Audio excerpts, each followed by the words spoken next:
For the same time frame, we earned $173,957 in income.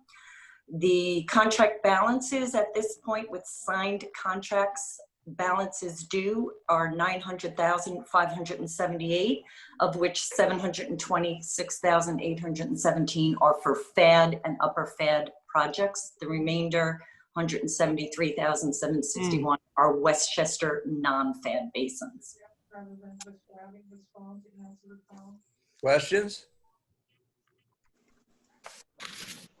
Okay, let's move on to list of reporting and filing dates. Who would like to take that? I will. Warren had mentioned at the last meeting that he would reach out to those on the list that have not yet done their financial disclosures. I was in touch with Putnam County, and there's been no change on that since our May meeting. So, you know, we have to move forward on that. There's still quite a few that have to finish that up. I believe there's 2 board members I have not received the board training certification, Matthew Slater and Ivy Poole. Could be you already did it, but I do need the confirmation of that being done. Other than that, everything else is pretty much up to date. Okay, we'll try to send. Excuse me? Said you needed the confirmation. I'll try to track it down. The confirmation of the board training that's required one time by everyone who joins our board. Matthew, we had received everything else back from you, the fiduciary acknowledgement and the conflict of interest and all those other forms. I'm not quite sure you have done the board training, but I can reach out to you again with that link. That can be done anytime, and then I will just need the confirmation that you received back on that. Perfect, that'd be great, thanks. Okay, I will take care of that. That's it. Okay. Watershed planner position. Kevin, is that you? Yep. All right. So we went out to receive resumes over the spring and early summer in looking towards hiring a watershed planner to bring in on staff here. Our intention right now is to have that recommendation and hire be done at the August executive committee meeting. Narrowed it down to, as of right now, 2 potential candidates that we're looking at, and I think both are highly qualified, so we're excited to get them on board. And the anticipation is that in our October meeting with the board of directors, we should be able to hire them as a full-time staff member. Our decision in August likely will be on an interim basis, which is what we've done with all staff members to date. So we're looking forward to that and hitting the fall with a new staff member. Kevin, where do you stand with setting up the Zoom interviews between the candidates, Chris and I? Yeah, we're the only way really to do it is going to be through Zoom. So I'll send those out to you, Rich, and to Chris, and I believe he asked me to reach out to his secretary. I believe was Roxanne. Okay, so we'll set those up and try to get those done. I'll talk to you guys both offline first to get an idea of timing and when that can be accomplished. Okay. Moving into project updates. Yep. All right. So the bigger item to talk about, I guess, is that by the end of August, early September, I'm anticipating additional credits as we close out all of our construction projects from the spring and early summer. That should amount to about 50 extra credits for the program, which will bring us up to a total closer to 610. What you'll see on the program summary sheet, one without any colors on it, we've added additional projects which have been approved by the DEC to date. As we start tracking those and moving forward them, several of them are going to be at no cost to the corporation. Some will be municipal reimbursements as we start moving those forward. The biggest point to take from there, I think, is that our estimated total reduction right now, should all projects go forward as planned, is in the range of 1,180 kilograms. Now, we only need 920 for this phase of the program. So what we're doing is simply, as we have been for the past year or two, just overshooting our goal and anticipating to overshoot our goal. And as these projects sort themselves out, we'll still be able to land certainly where we need to.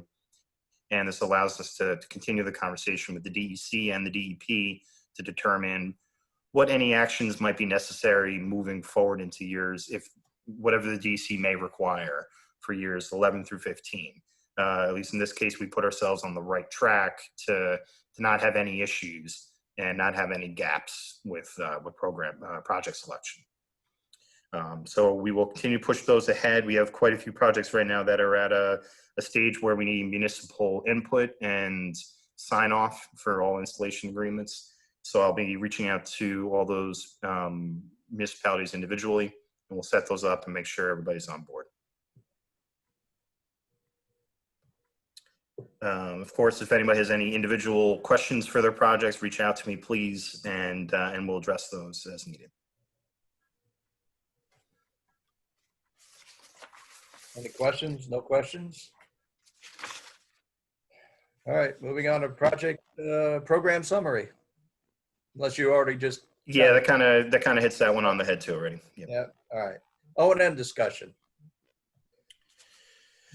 Everybody's done a good job of trickling things in. I've had some outreach with a few of the towns to make sure things are moving forward. Again, the biggest item that I've seen this cycle seems to be, there've been a lot of requests for us to assist, or requests for us to assist in purchasing equipment or lending services, which of course we absolutely encourage lending services. You know, the whole concept of the corporation is that we're all going to help each other get to this goal. So as items start coming up, and if your highway departments or your MS4 coordinator, whoever it is, feels as though they need help getting a job done, we want to be one of those first calls to make sure we get you the tools that are needed, because while not every town may have that, certain piece of equipment, we sure could find somebody who does, I think. And if it's allowed for between the shared services, we'd like to make sure everything gets done appropriately. We've had good progress on submissions so far. We want to keep that going. Make sure everybody gets your things in on time and ahead of the December deadline as best as we can. So as the summer is starting to close out, and particularly since we just had quite a storm come through last week, we want to make sure that everything's getting addressed and that cleanup is being done appropriately. It's not acceptable to have trees laying within our channels that were stabilized, or ponds, or what have you. So anything that we can do to help those highway departments. I know right now it's a hard time to get many of those folks on the phone in the DPWs because they've been busy with cleanup, but we want to make sure they're also busy with cleanup on our projects. So I'll touch base with everybody. So I just want to reinforce something that Kevin alluded to, and that's that, unfortunately, the purchase of equipment is not an eligible cost with the funding sources that we have, which is why we cannot purchase equipment for any individual municipality. Right. But and to that point, it just goes that if we have any way to help you other than that, then we're willing to work with every municipality to make sure these items get taken care of. And I think certainly Putnam County has stepped up to the plate and offered a lot of services to us thus far, and we're extremely thankful that we can keep pushing that ahead. And we'll continue working with them to make sure that we don't overload them with tasks. So, as long as the communication is happening between everybody, I think everything can get taken care of, and we can work around all the obstacles. Any questions? Anyone have any other business? Yeah, Rich, quickly, is there any way we can continue these Zoom meetings in the future and maybe do the live meeting with the annual meeting? I think it'd be very beneficial to our fellow supervisors down in Westchester. I would agree with you, Tony. I don't see a problem with discontinuing this as long as they're going to be allowed by the state. Well, can they? I thought we'd already changed, sorry. Well, we did, but can we do, so the state has to authorize any Zoom meeting? No. So way back when it was, the problem was you had to have a place where the public could go and view the meetings. Okay, And they've modified the rules so that we don't necessarily have to have that right now. okay. If they change that back, then we're going to have to figure out how we're going to have to allow for the public to view the meeting. Give them the link.